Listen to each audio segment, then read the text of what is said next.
Britain deserves a fresh election to oust the betrayers and install patriots who will secure their borders, revive the economy, and restore national pride.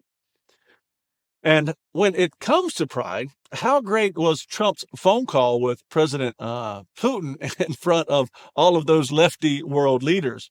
Keir Starmer joined other European leaders at the White House this week for Ukraine peace talks with Trump and Zelensky.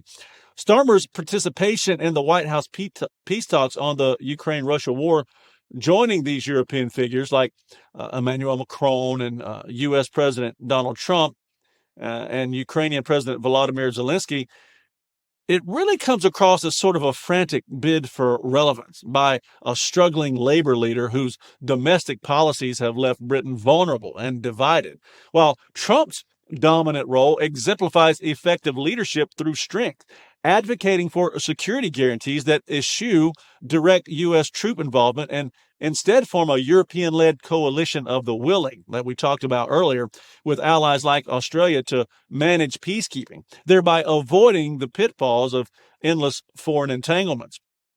Starmer lauded the summit as a breakthrough, yet his government's commitment of over £12 billion in aid since 2024 drains resources desperately needed at home, where energy bills have risen by 10% following cuts to winter fuel payments, exacerbating the cost of living crisis and highlighting labor's preference for global posturing over practical support for British families. Zelensky's demonstrated flexibility in these discussions, influenced by Trump's pressure and including prospects for a deal within 10 days featuring territorial compromises in Crimea and Donbass, sanctions easing, and Ukraine's non-NATO status with Article 5 style protections.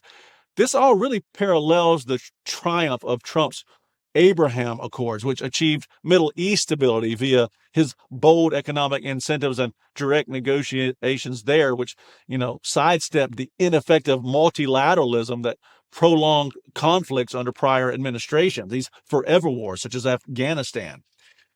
Starmer's approach, by contrast, reveals frailty. His one-in, one-out migrant agreement with Macron ties Britain closer to EU frameworks, undermining Brexit sovereignty, and diverts focus from domestic borders where over 45,000 illegal crossings in 2024 strained public services. Much like Neville Chamberlain's 1930s appeasement signaled weakness and invited aggression, which, it's a historical misstep.